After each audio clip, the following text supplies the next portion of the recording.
el capítulo 9 en particular se enfoca en la incredulidad del pueblo de Israel. Y cuando vamos a la incredulidad del pueblo de Israel, no que el pueblo de Israel no creía en Dios, sino que el pueblo de Israel no le creyó o no le cree a Dios. ¿Sí? Esta que parece algo tan sutil, esa diferencia, es justamente lo que podemos ver que era necesario o que es necesario para obtener esa salvación.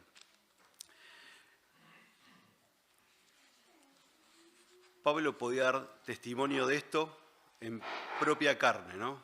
¿Quién era Pablo? ¿Quién se acuerda? ¿Quién era Pablo antes de ser Pablo? Era Saulo, fariseo, del pueblo de Israel escogido, así de la secta de los fariseos, y era un hombre que había aprendido muchísimo de la ley de Dios. Y todo eso lo enfocaba en una persona que digna de salvación, entre comillas digo esto, para el pueblo de Israel. Y Pablo, que era Saulo en ese momento, él mismo tuvo que entender, allí camino a Damasco, darse cuenta que sus obras, lo que él hacía, lo que él era, no le alcanzaba para conocer a Dios. Y Dios, a través de una aparición, Pablo, a través de un resplandor muy fuerte como el sol, dice la Biblia, cae al piso y se da cuenta de que Dios, él mismo estaba persiguiendo a Dios. No solo no era, sumaba puntos, como podemos decir, para ganar esa salvación, sino que era contrario a Dios. Y eso es lo que el capítulo 9 vamos a tratar de entender un poco qué es lo que significa. Quizás los dos escritos de Pablo en los cuales se enfoca más es en dos conceptos. Y que esto va a atravesar a todo lo que vamos a ver hoy. En primer lugar, que el pueblo de Israel piensa que tiene salvación a favor de Dios por ser el pueblo de Israel, por ser descendencia física de Abraham. Y ahí es donde empieza a haber una actitud que tiene que ver más con lo físico, la carne, que con lo espiritual. Entonces la primera cuestión es que el judío entiende ser merecedor, o el israelita entiende ser merecedor de la salvación por la descendencia de Abraham. El segundo concepto es que es por cumplir la ley, por la justicia, por las obras bajo la ley. Entonces, entiende que a través de la carne, de la descendencia, del linaje, a través de las obras del cumplimiento de la ley, de cumplir la ley, obtiene esa salvación. Pablo, del capítulo 3 de Romanos al capítulo 8, dejó bien claro otra cosa totalmente diferente y que conocemos y hemos estudiado, ¿no? ¿Qué era?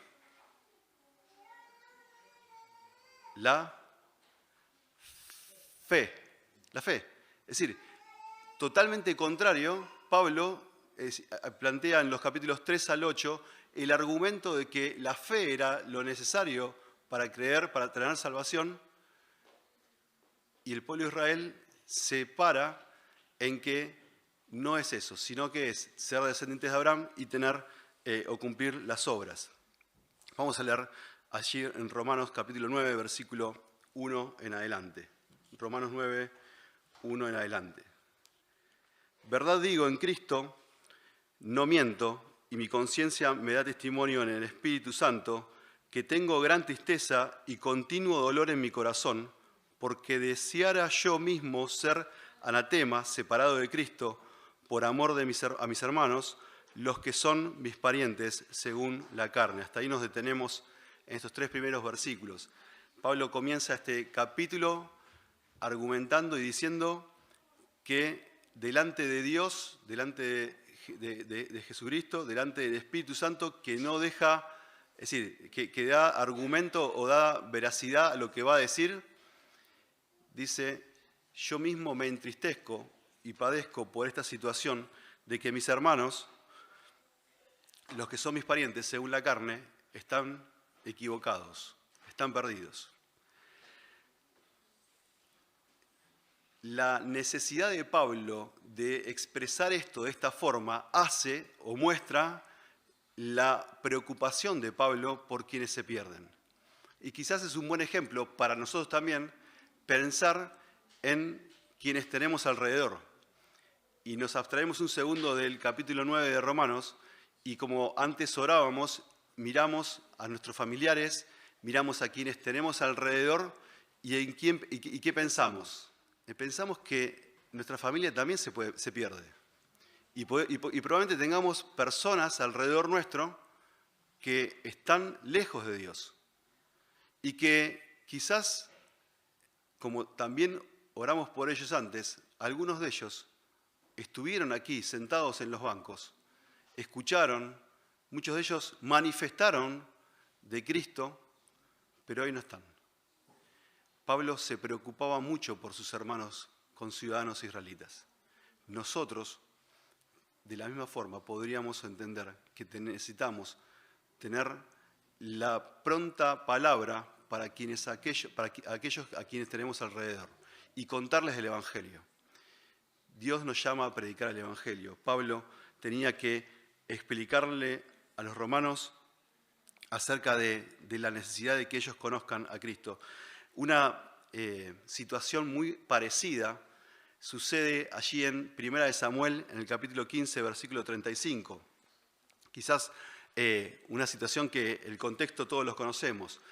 Dios desecha a Saúl. ¿Recuerdan? Dios desecha a Saúl. Y cuando desecha a Saúl, ¿qué pasó con Samuel? Lloraba. Miren lo que dice el versículo 35 del capítulo 15 de 1 Samuel. Y nunca después vio Samuel a Saúl en toda su vida. Y Samuel lloraba a Saúl, como decía recién Mónica, y Jehová se arrepentía de haber puesto a Saúl por rey de Israel. Samuel lloraba a Saúl. Quizás muchas lágrimas de Pablo por sus hermanos, por sus compatriotas, tenían este mismo sentido. Pero sus compatriotas, o muchos de ellos, no reconocían a Jesucristo como Salvador. No reconocieron a ese Mesías que había venido.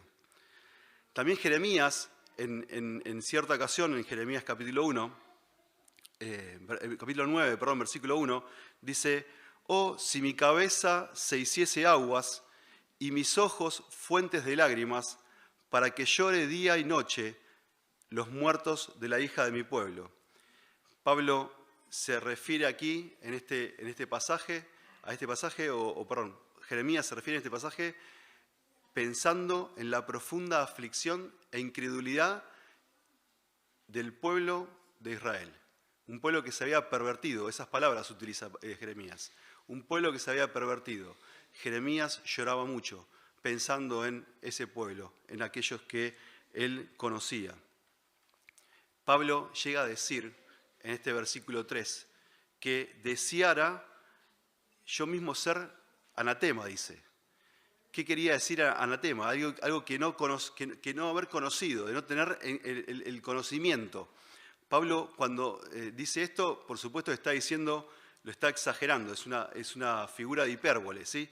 De la idea de que él mismo quisiera perderse para que ellos tuviesen salvación. Miren el profundo deseo de Pablo de que sus hermanos tengan salvación. Pablo entendía esto en la necesidad de que sus hermanos puedan abrir sus ojos y entender que Cristo era el Hijo de Dios.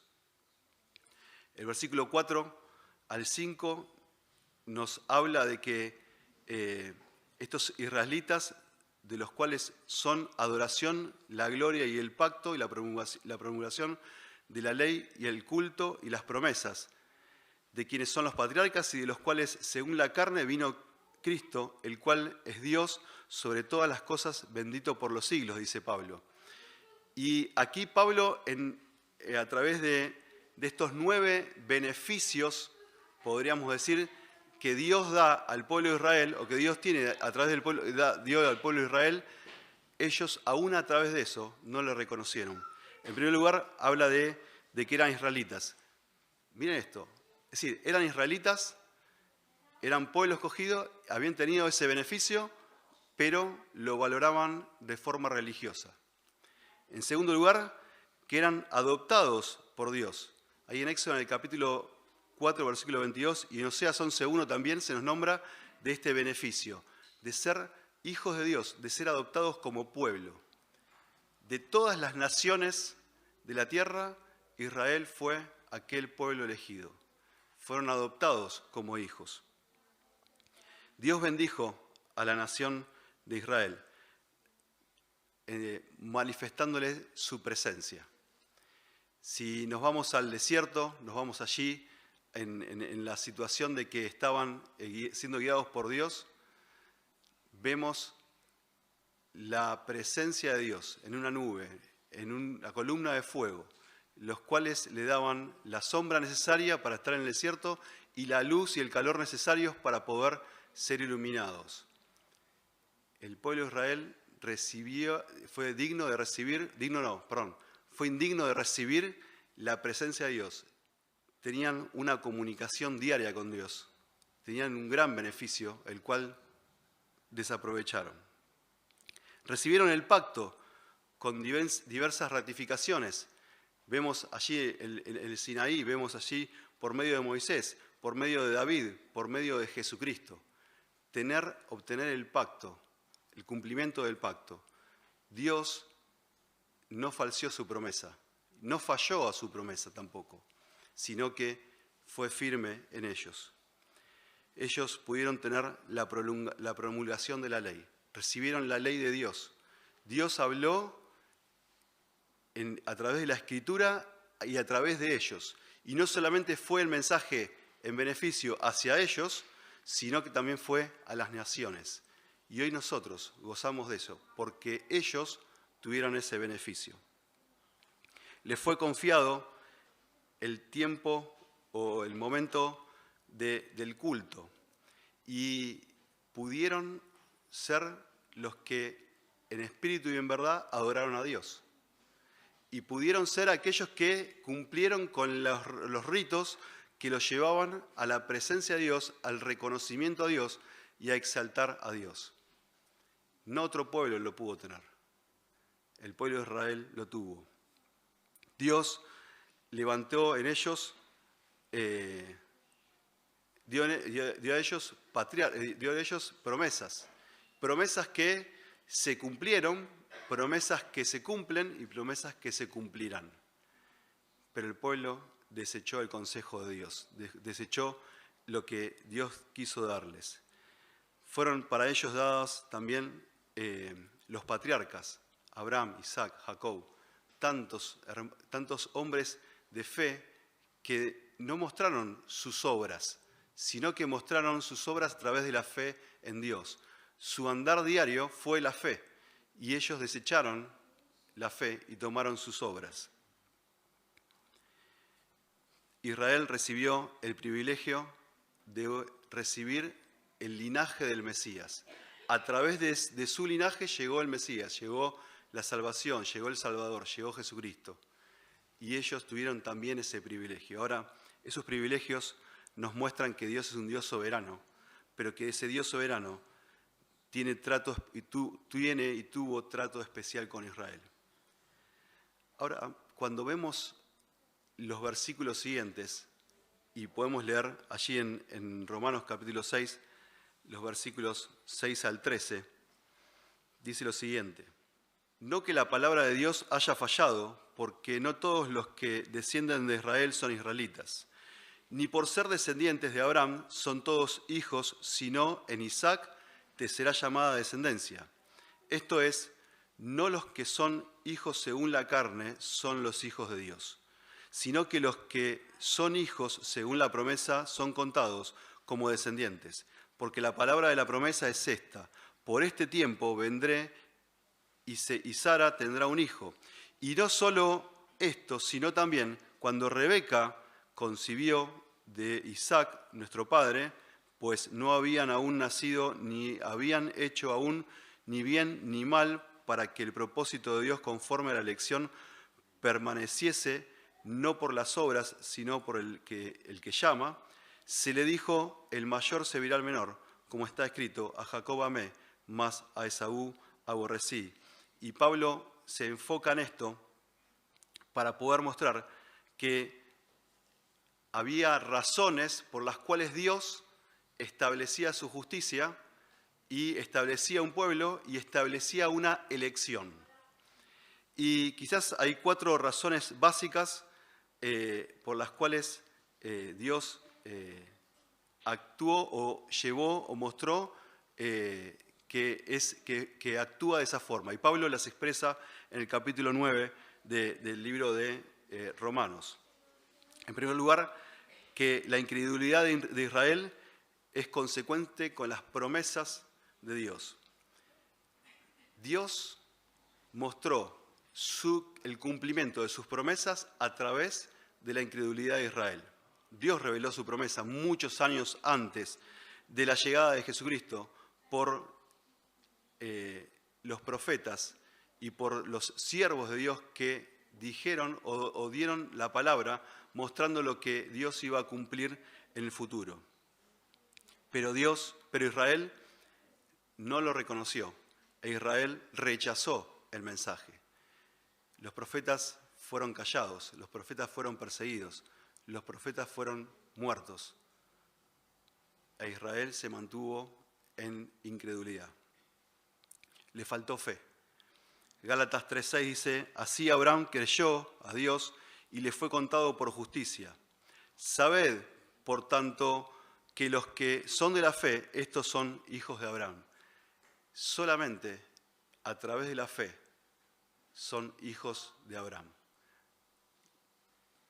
Por último, en este caso, se demuestra que ese plan divino incluye que la incredulidad de Israel sea o haga perfecto el plan de Dios, que lo haga justo, para que la justicia de Dios se manifieste.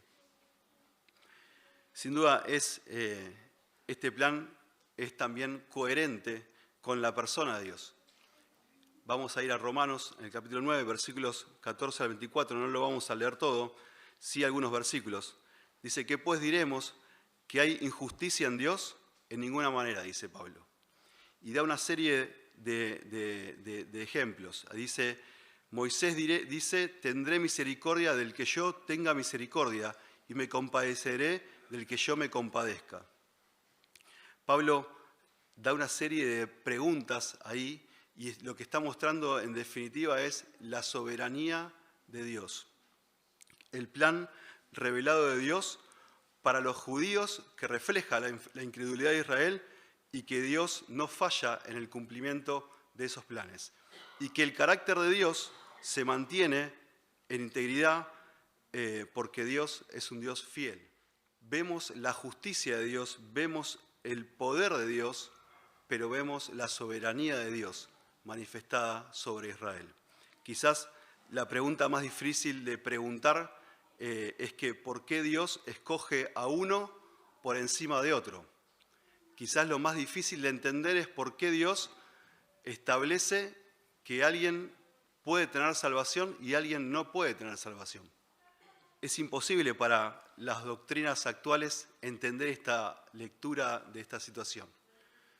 Dios elige soberanamente, porque Él es Dios, porque Él es el que es el ser incuestionable. Sin duda, si hay algo que no podemos hacer es cuestionar a Dios.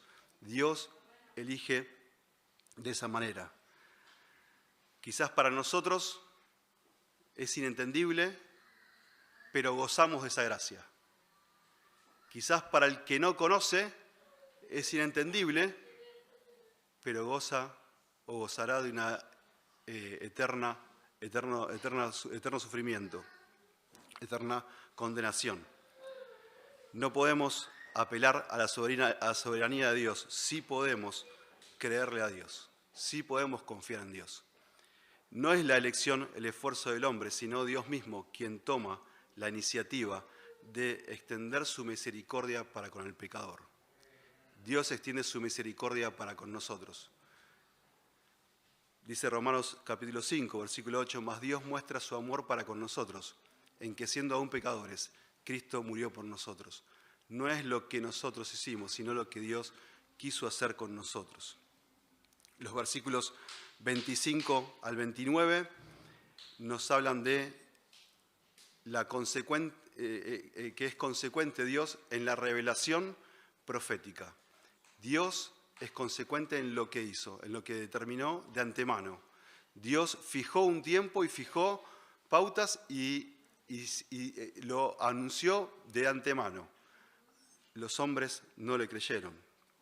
Dios se reveló y comunicó su plan, pero los hombres no decidieron creer. El pueblo de Israel está en esa situación. Decidió ser incrédulo, decidió no creer.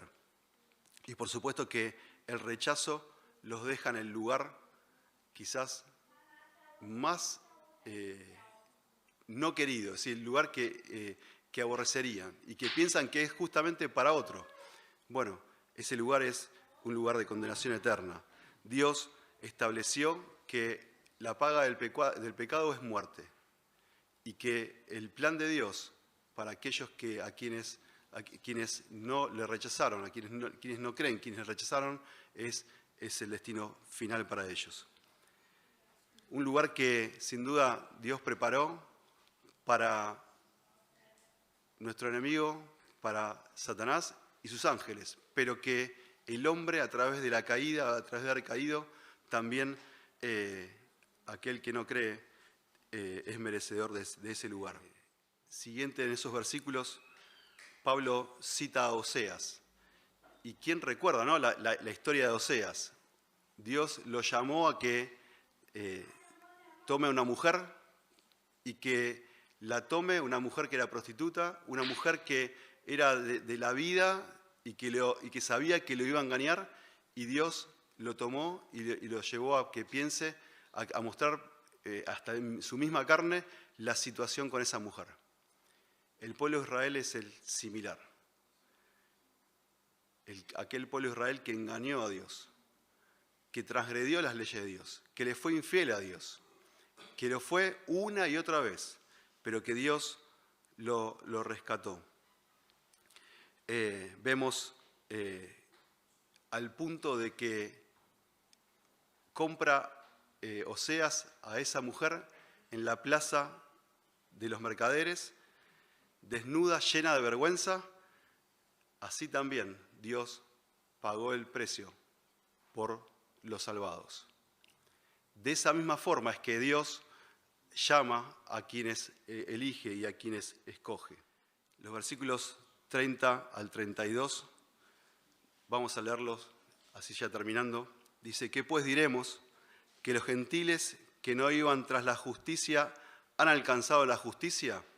Es decir, la justicia que es por la fe, más Israel, que iba tras una ley de justicia, no la alcanzó. ¿Por qué? Porque iban tras ella, no por fe, sino como por obras de la ley, pues tropezaron en la piedra de tropiezo, como está escrito: he aquí pongo en Sión piedra de tropiezo y roca de caída, y el que creyere en él no será avergonzado. Pablo lleva a esta última instancia a mostrarles que ellos creyeron en la justicia por las obras y que haciendo obras tenían el favor de Dios. Pero los que no eran pueblo, los gentiles, aquellos que eran desechados, por la fe alcanzaron la justicia de Dios. Dios, en su gracia magnífica, inexplicable, nos alcanzó, nos dio salvación. Dios te dio salvación y Dios me dio salvación. Un decreto soberano que Dios estableció que iba a ser así, por gracia. El hombre es el responsable de rechazar a Dios, pero Dios es el responsable de dar salvación. Y Dios da salvación. A quienes estábamos muertos, nos sacó.